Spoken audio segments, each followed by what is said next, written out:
La revue de presse d'Europe 1, Christophe Bordet, bonjour. Bonjour à tous. Comment continuer d'exister quand on n'a plus vraiment les cartes en main ? Eh bien, si l'on en croit le Parisien aujourd'hui en France ce matin, c'est toute la question, c'est même l'obsession du moment pour Emmanuel Macron avec ce titre.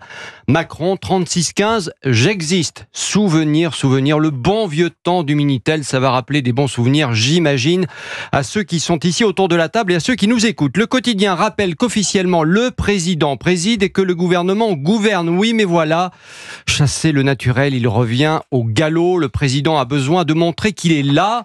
Il ne se fait pas à l'idée de rester en retrait sur la scène nationale. Tous les moyens sont bons, y compris répondre sur les réseaux sociaux à un influenceur qui se plaint d'avoir été verbalisé à un péage autoroutier, influenceur dont on sait depuis qu'il a, de par ses vidéos sur TikTok, un sérieux penchant islamiste, mais visiblement, le cabinet présidentiel n'a pas pris le temps de vérifier. Fermons la parenthèse. La grande question qui se pose et que pose le journal est assez simple.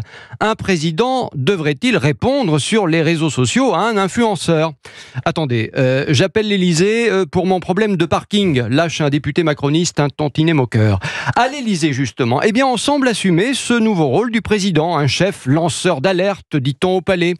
Exister, oui, exister, car selon les élus macronistes interrogés dans leur circonscription, plus personne ne parle du président. Alors, Christophe, quand on dit rien ne va, ça n'est pas une blague. En effet, rien ne va. Effectivement, à commencer par les impôts, avec cette histoire abracadabrantesque, comme aurait dit le grand Jacques.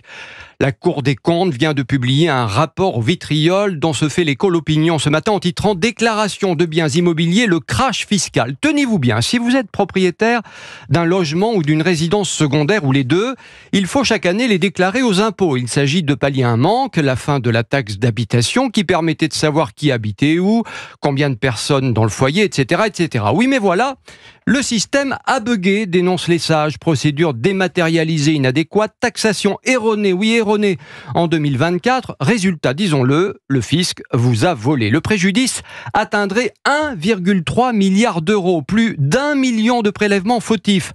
De quoi attiser la colère des contribuables, bien sûr. Seront-ils remboursés un jour ?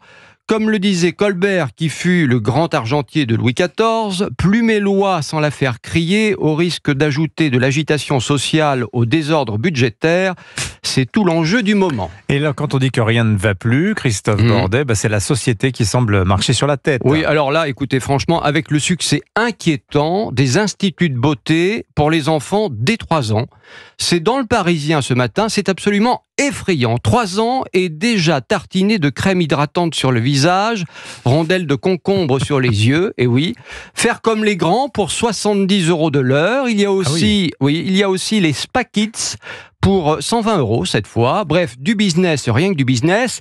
Laissez nos enfants tranquilles, s'insurge Stéphanie Mallet, la vice-présidente de la Société française de dermatologie pédiatrique.